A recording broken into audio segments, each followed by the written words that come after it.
Cool. All right. So the main, I guess, point of our conversation will be just to talk to you as a Gen Zer about Gen Z habits, since you are the representative Gen Z Yep. population of Thies. Um, so like at the very like start, like I guess the most basic question is like, what is it that makes you want to buy something? Let's start there. Like, Yeah. what makes you want to buy anything? I mean, I think there's obviously a ton of factors that lead into that, but for me, at the end of the day, like what it really comes down to, and what I think is like the most driving factor for that decision is like how close I can get to a product that feels like it was specifically designed for me, or like it specifically fits into my lifestyle in the best way possible. And like obviously that can't always be achieved. There's a lot of people out there. There's not a product that perfectly fits for everyone, but there are significantly more products and services than there have been in the past. And I feel like we've gotten to an age, especially with the internet, where it's like you can kind of come pretty close to being able to design the way that your life works and how you use all the different products within your life to best fit how you want your life to go. I think especially that comes into a role with like tech. Like Yeah. if I think about it, it's like the reason every kid in America has an iPhone is like it's not because they necessarily have the best features or the most cutting edge, but it's because the user experience is just so good. Like it just fits your life. It fits my life, and I think so many other people's lives so perfectly. Yeah. And I think that's just really important. No, and that's huge. So how do you, I guess, determine that? Like, what are you looking for? Like, because like I guess in the greater context of advertisement, like what about those things makes us feel like, oh, I can see this fitting in my life. I can see this working for me. Like, what are things that jar you or capture your imagination in that?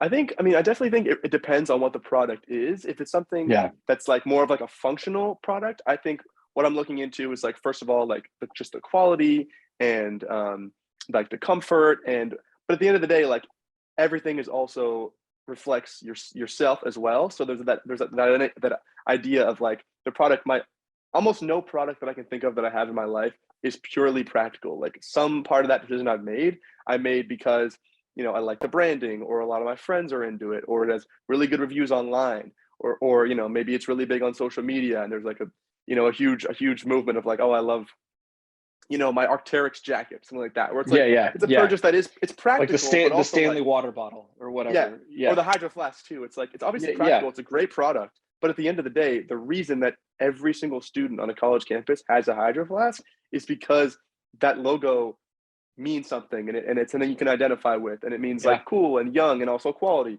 So it's like I think there's Yeah. definitely a mix of that. It's not all about the branding, but the branding I think mixed with really good quality, really good user experience is kind of that sweet spot. Well, and I think in that, like you pointed out something that I think seems really important for particularly the Gen Z, and like I'm like old millennial would be my thing. But Mm-hmm. like, and I think it's still even relevant in that demographic of like what good branding does is it brings you into like a community that you can trust. Like Mm-hmm. it's and you kind of talked about that a little bit of saying like it's something that ultimately like all it's something your friends are doing or like a community online that you're a part of, they all participated in it, so like Yeah. that in and of itself almost verifies it to where Mm-hmm. like you can trust this is a product you want in your life, you want to participate in that. And almost if a brand like invites you into that community through that stuff, it feels better. Yeah. It's part Would of you a say, I mean, culture, is kind that of. fair? Yeah, No, culture is a totally, great word totally. for it. Yeah. Yeah. Yeah. Yeah. Like um you can kind of self-identify with like a certain culture, a certain, I guess community, just by purchasing product, and that might seem like superficial or surface level, but then at the end of the day, it's like it's what drives people to buy things. They want to feel like they're part of something bigger than themselves, and they obviously they want good products too. That's a big part of it, but that's what branding does to separate one great product from another great product, because there's a lot of yeah. products out there. Well, yeah, and I mean, like going back to your hydro flask idea, like it's not like there's hydro flask is the only water bottle that could No. do what it does, but somehow because of that, they've been able to cut through the noise Yeah. and do that. Hmm. No, so that's really good like insight. So Um, so where are you actually seeing this stuff? Like when you're thinking through, like, is it more like you're participating in whether it's like social media or live stream or any of these other like environments, and you just happen to see these things, that's what brings you in? Or are you like, hey, I need a new water bottle, or I need a new pair of shorts, or whatever it is, Yeah.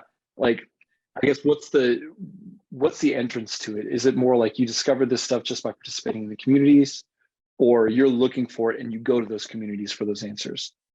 I mean, it's almost like, because the way that like most like young people, and I guess like pretty much all people at this point, but especially young people, the way that we live our lives is we're constantly being fed information from one source or another, whether it's a billboard or the many ads that are on our feed, or whether it's just not even necessarily an ad, but just we're constantly being fed information. And so I don't think you really have to go looking.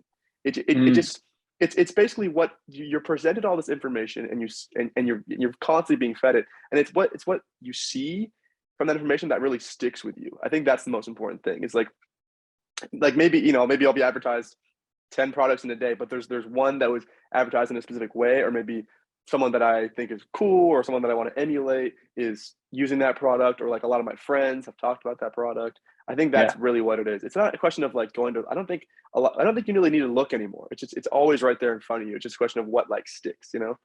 Yeah. No, gosh, and that kind of almost speaks to like an even bigger reality. I think that's very much so true, more true of Gen Z than it is for millennial or anything above, is the integration of real life and digital life. Hmm. Whereas, I think even I will see a pretty distinct difference between like what I'm doing in my lived experience and like the times that I'm going to go online, or the times I'm going to check social media or something like that. Whereas it seems like you're pointing out, and what I've observed in others, like there's really not much of a separation between the two. Like the virtual and digital world is so integrated into the everyday lived experience that it's just kind of a part of your life. Like you said, you don't Yeah. have to go looking for products or looking for the things. You're just kind of living in a place where all that stuff is kind of fed to you. And that's part of also like with that question you had of like, when I feel like I really need something or want something, what steps do I take to figure out which product I want?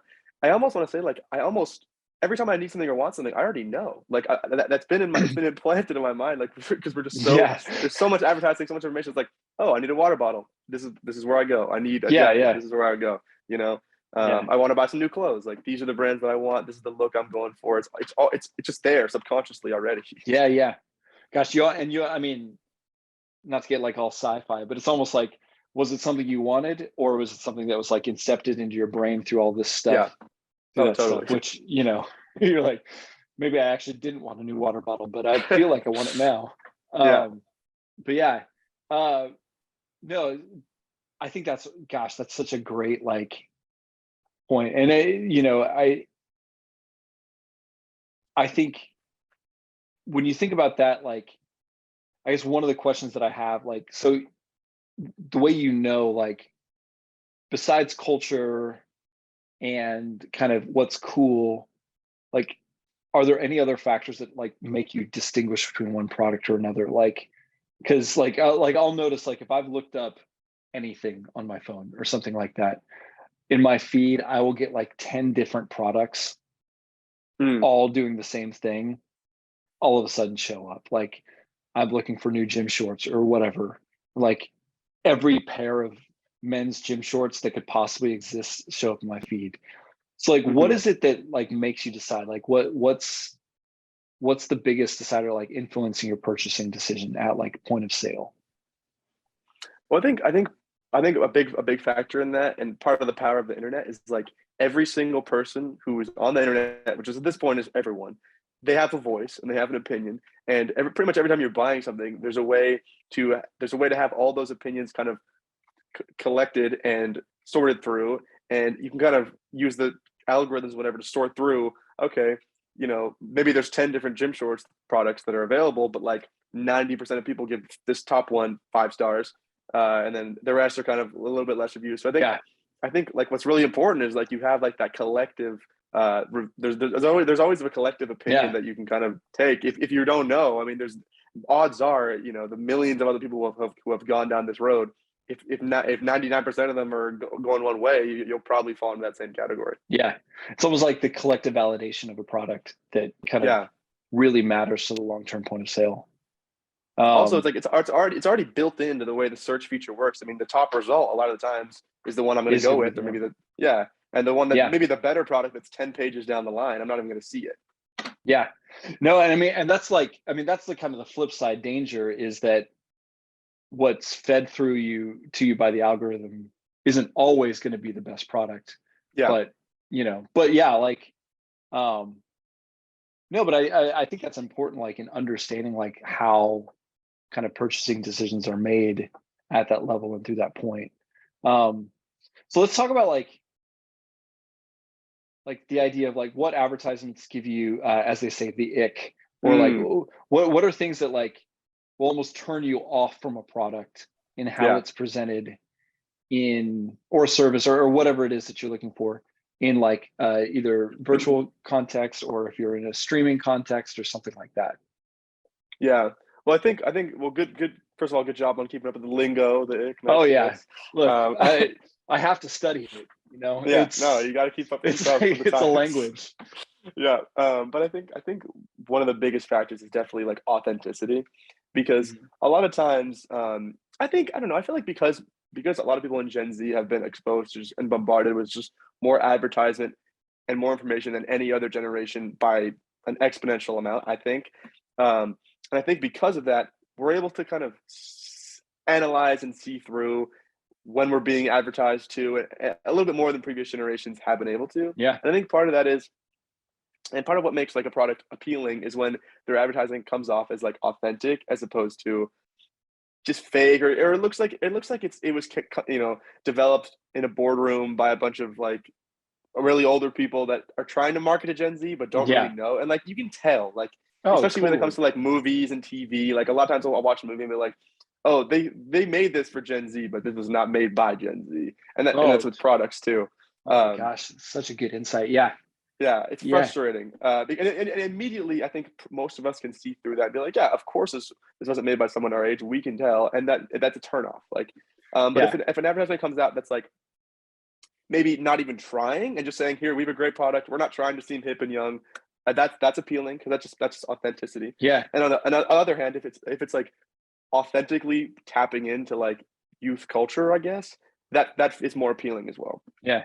Well, I mean, it's almost like there's a pandering that can happen that probably will turn people off, like Yeah, turn you off and turn other people that are looking like I loved your idea of it's a movie made for Gen Zers, but not by Gen Zers, you know, yeah, like, um, but I also liked your point because it's not that you would never trust a product that is not trying to like come across as hip or cool or come through Gen Z.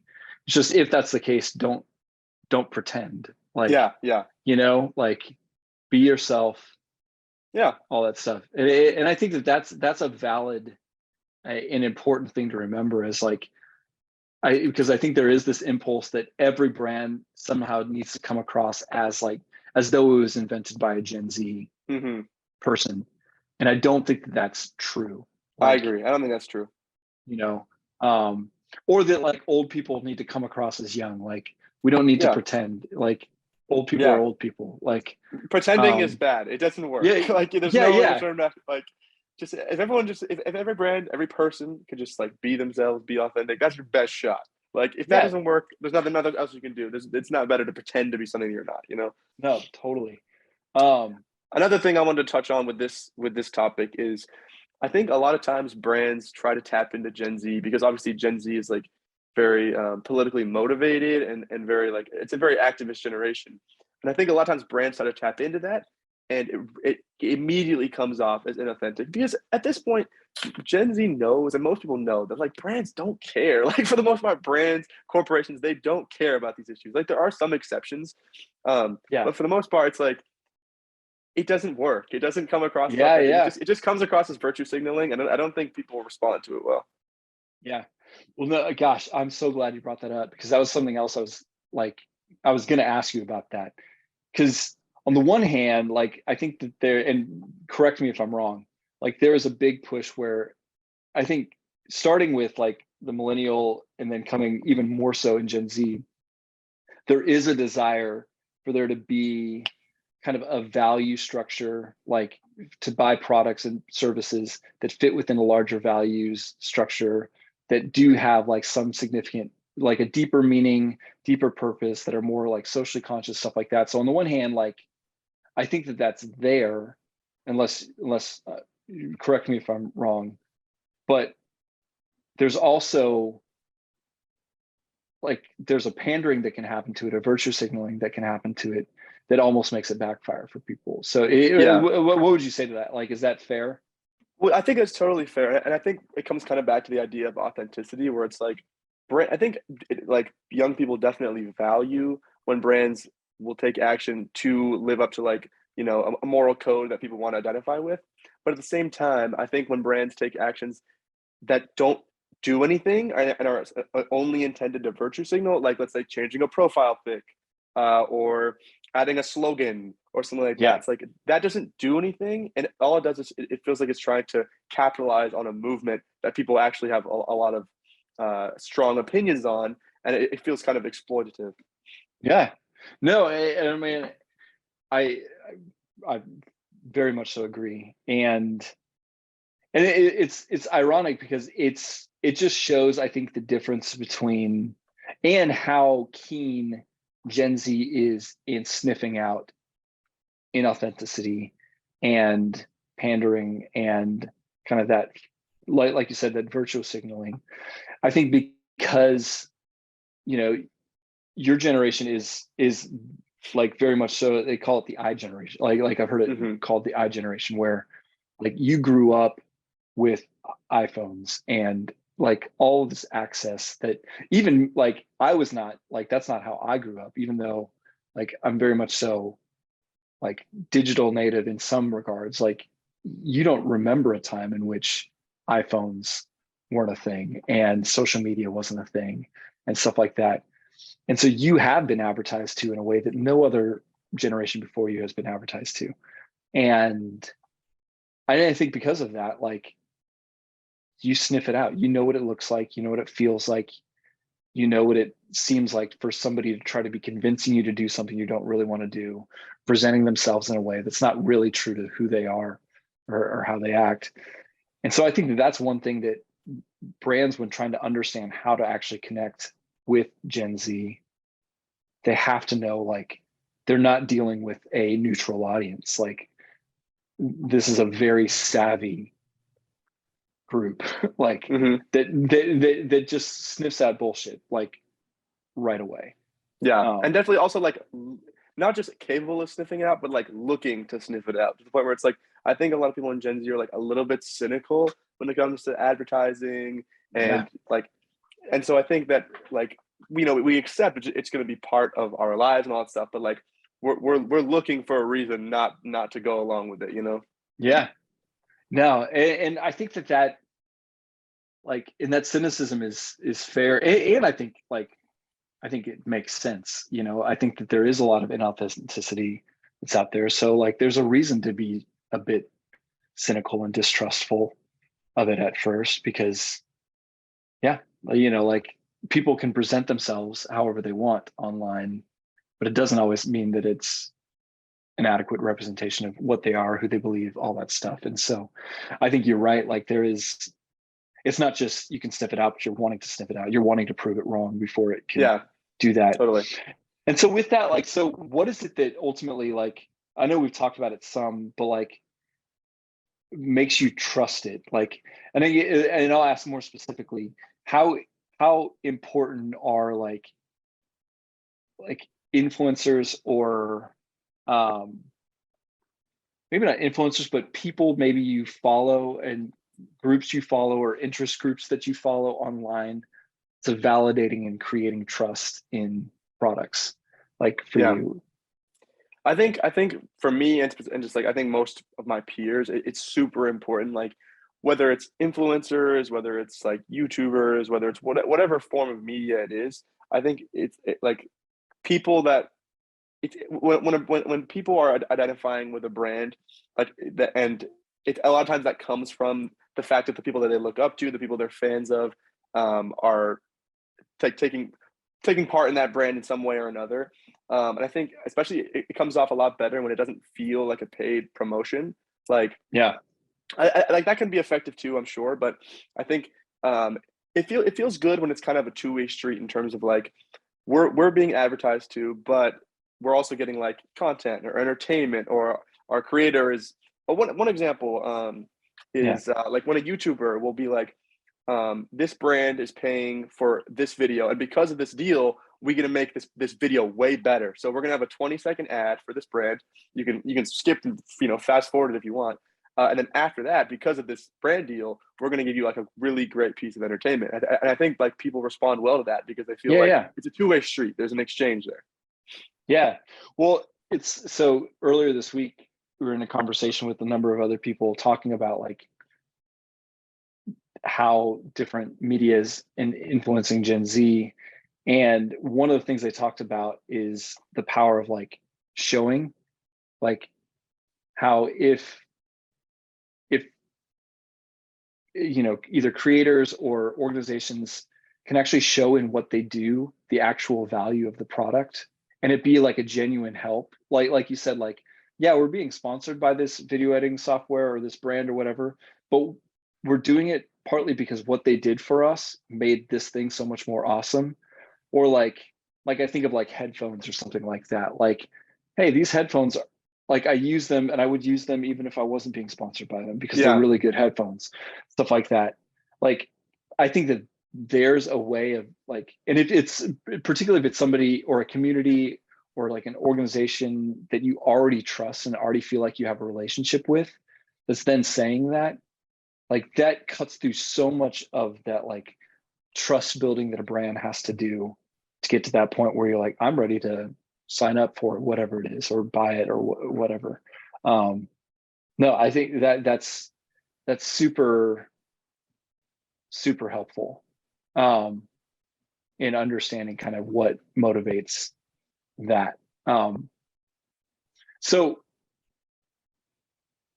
like, I want you to elaborate a little bit more, like on a broader perspective, like how much do you actually distinguish, and we touched on this earlier, but how much do you actually distinguish between like your virtual life or digital life and your non-digital life, and how like, so because I think this is actually one of the things that is least understood about Gen Z versus like older generations. Like, how do you process your life from a digital to non-digital standpoint? Maybe that's a Yeah. better way of asking that. Well, I think part of what's hard to understand for older generations is because, like you said, we are a generation that we can't remember what it was like before the internet without having, access to the internet right in our pocket. There isn't a distinction. It's just our life. And it's like there's not a digital life, there's not a personal life. It's like it's all interconnected. Like I think part of what this makes me think of is a lot of times people in Gen Z will complain about like, oh, I don't like social media. I don't like how it affects my brain. I don't like the internet. I think it's bad for me, blah, blah, blah. And older people will be like, well, if you don't like that stuff, just delete it off your phone. And that doesn't work as well as you think it does because it's such an integral part of life to be on social media, to have your phone, like, and not even just social media, but just having access to the internet in general. It's like just on my college campus. Like if I want to walk around and do something without my phone, I can't order in the cafeteria. I couldn't get into my dorm without my phone. That's my key. What else couldn't I do? I mean, I couldn't check my email. I couldn't check my homework assignments. I couldn't obviously get any kind of. And people are assuming that I have my phone on me. So if they're reaching out to me, they're not gonna think, oh, he won't have his phone. Like it's such an integral part of life Yeah. that it's kind of impossible to make that distinction. It just feels like it's just part of life. It's not digital. It's not in person. It's just all mixed at this point. Yeah.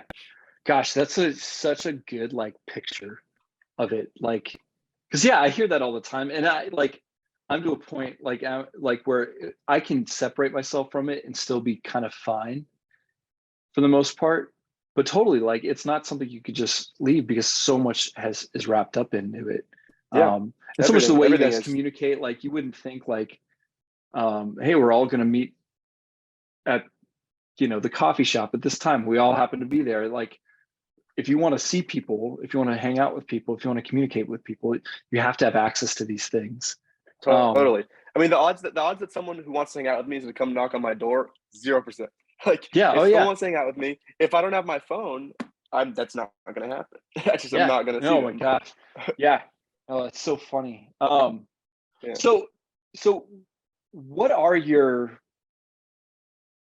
what concerns do you have about social media? Like, I know it's like integrated into your life, but do you still feel like you share some of the like fears and I guess critiques of what social media can do and how it affects you? Like, how do you process that from your perspective?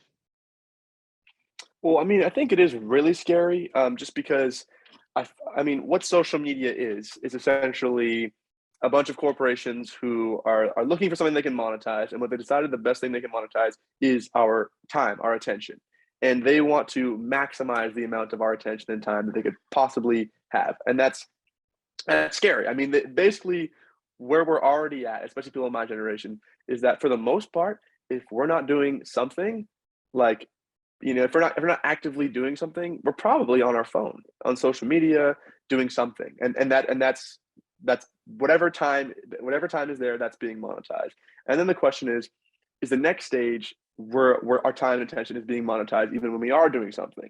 And I think that's kind of what the metaverse is trying to be, where it's like no longer when you go to a concert, it's like that is now an experience that you're in the digital space, you're being monetized, your attention has now been commodified, and that's just where that's going. I don't know if that's going to pan out, but it's definitely a scary thought to think that like literally every second in our day is a second that someone wants to take from us.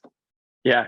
Well, I mean, it's that idea that like the misunderstanding that a lot of people have with social media is that like we're the users, but like the truth is we're the products. Like like Yeah, yeah, talking about that, like we become the commodities that like corporations are selling to that stuff. yeah, And so yeah. with that in mind, like going back to like even advertising, I think one of the things that speaks to even more so is is like the brands that I think will actually succeed in a world where you're already cynical of that, where you're already like fearful and like reticent of the fact that you're being monetized, all this stuff. Like I think it even furthers that idea that brands have to be real and add real Hmm. value and actually be something that makes your life better. Like, Yeah, like because if they can participate in the ecosphere like that, then it's like a win-win. It's like, yes, there's an element of what we're doing that like like I don't want to be monetized, like I don't want to be commodified.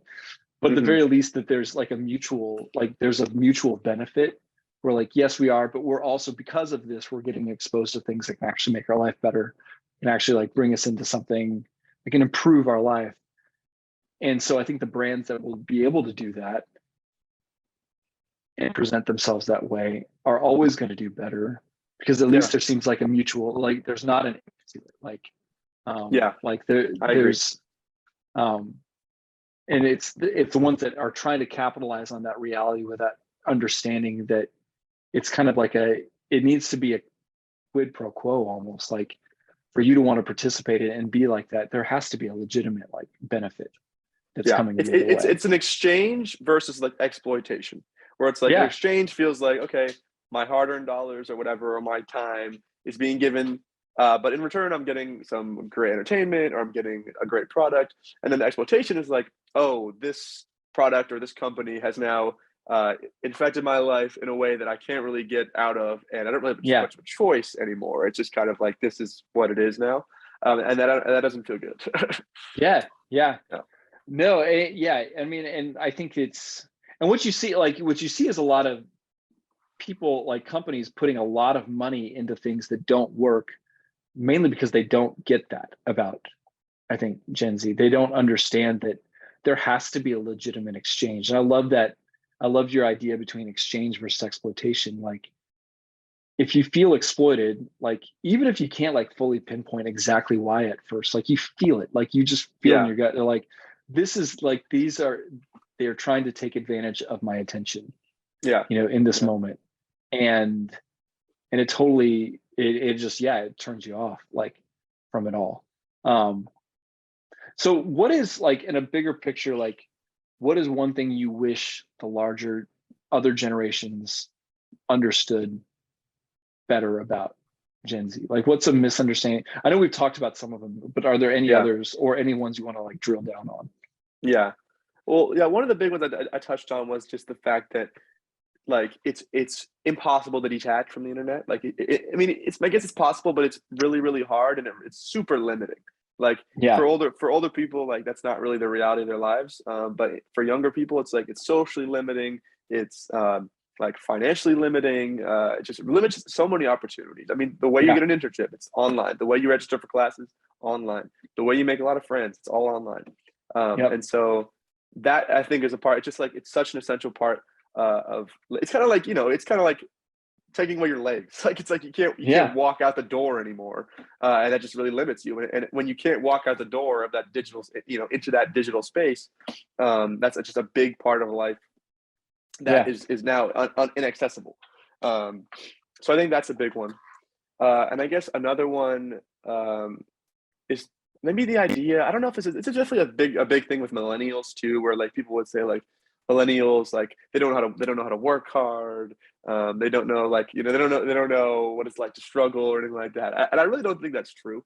I think that like young people there are definitely struggles that we haven't had to face, that other generations have had to face, but there are also some pretty significant struggles that like our generations have had to deal with that other generations just weren't aware of, wasn't present in their lives.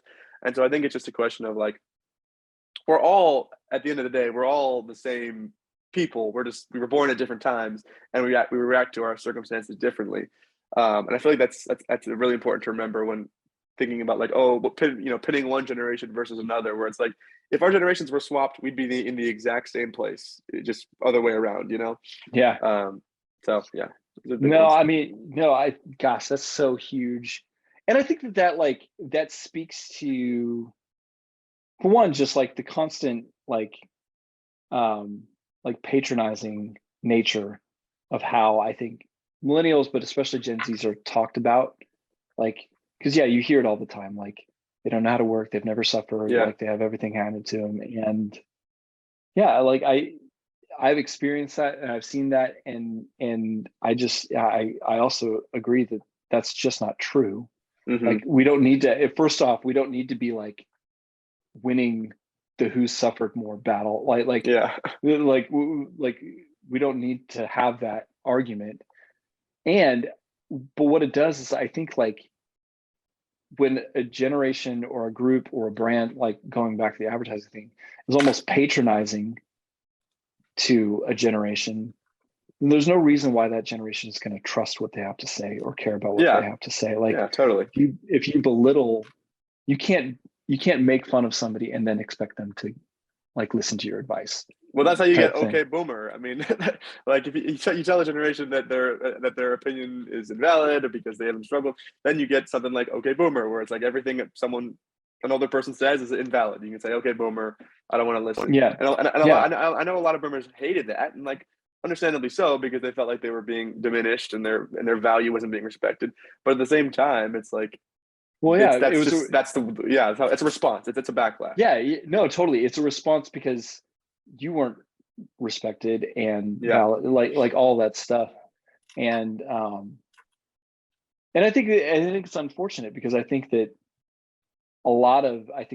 what matters to Gen Z is in many ways both a reaction and a correction of things that went wrong in previous generations. And I think the older generations or brands or whatever that can learn from that are going to do a lot better just in what they do. Like they're going to make, if you're talking about it from an economic standpoint, like I think the brands that can learn to like listen and validate and understand with empathy the different generations and their needs and what matters to them, they're ultimately going to make better things. Like they're going to make better products.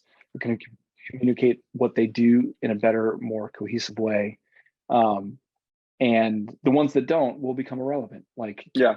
it's the okay thing. Like, if like brands, I think, can suffer from that. Like, where, a brand, if they do it over and over again, where they're constantly pandering or patronizing or something like that, like, you ultimately get to the point where, like, I don't care what you have to say. Yeah. Like, I True. don't care if your product is good, if you're anything, like, I just don't care. Like, I'm just not listening. Yeah. So yeah, no, I think that's really super insightful. I was going to ask you if I can pull off your haircut, but I think I know the answer to that question already. I mean, I think that that's probably the hardest question you've asked me all day, and I would say yeah. that I mean, it's a tough one to pull off. I'm barely pulling it off, and I think in a couple of years I definitely won't be pulling it off anymore. Yeah. So okay, so I should just stick with my, like, I'm clearly like upper 30s and a dad of kids. yeah, Like, I stick think it with goes that. back to Like, that question of be yourself, stick with your role. it's perfect. And yeah. yeah. Love it. I got a couple years left of being no, look, able to pull own off it a while you mullet. can. Yeah, I will. like, I will.